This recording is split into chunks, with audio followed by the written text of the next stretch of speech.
আসলে একটু ডিফিকাল্ট যে প্রথমের দিকের থেকে হারা শুরু করলে একটা মোমেন্টাম না পাওয়া পর্যন্ত, না জেতা পর্যন্ত আসলে একটু ডিফিকাল্ট হয়।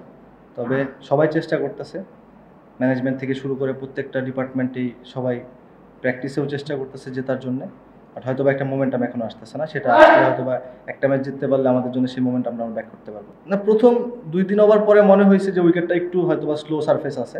বাট তারপরে যখন মানে সময় যাচ্ছিল ওই সময়টা উইকেট ভালো হচ্ছিল এবং শেষ পর্যন্ত বেটার উইকেটই ছিল। আমি বলব যে হাই স্কোরিং ম্যাচ হওয়ার মতোই উইকেট ছিল। সো মানে আনফরচুনেটলি কলাপস করছে ব্যাটসম্যান উপর থেকে। সো এখান থেকে ডিফিকাল্ট হয়ে গেছে রানটা বড় করার।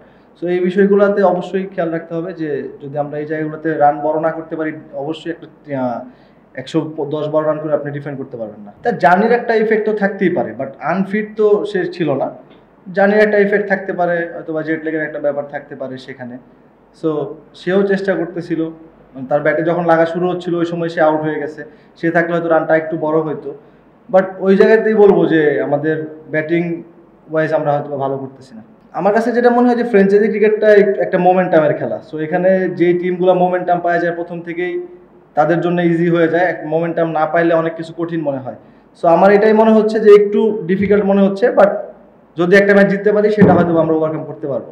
অবশ্যই জেদ তৈরি করাটাই স্বাভাবিক। আমার কাছে যে মনে হয় যে যারা প্রফেশনাল ক্রিকেটার আছেন তারা যদি প্রফেশনালি চিন্তা করে তাহলে জেদটা কাজ করাটাই স্বাভাবিক।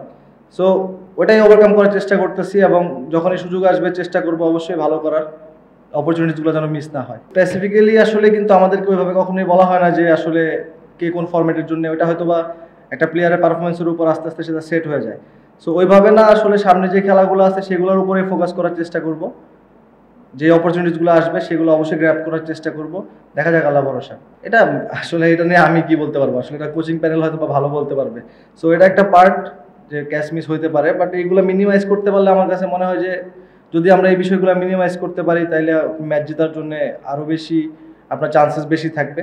এবং যদি মিস্টেকের পর মিস্টেক হয়, এটা আগেই প্রথমেই বললাম যে মোমেন্টাম না পেলে অনেক কিছু মিস্টেক হতে থাকে। সো একটা মোমেন্টাম পেলে আমার কাছে মনে হয় সব কিছু আরেকটু গোছানো হবে। আমার কাছে মনে হয় যে দল হিসাবে পারফরমেন্স করতে পারতেছে না। মানে এর আগে যে ৩টা ম্যাচ আমরা দেখছি, আসলে আমিও টিভিতেই দেখছি। সো আমার কাছে যে এই বিষয়টা মনে হয়েছে যে টিম হিসাবে একসাথে হয়ে খেলতে পারতেছে না। হয়তো বা কোনো না কোনো একটা গ্যাপ অবশ্যই আছে। তো সেই গ্যাপগুলো যদি আমরা যদি বের করতে পারি এবং সেগুলোর উপর কাজ করতে পারি, আমার কাছে মনে হয় যে অবশ্যই জেতা সম্ভব।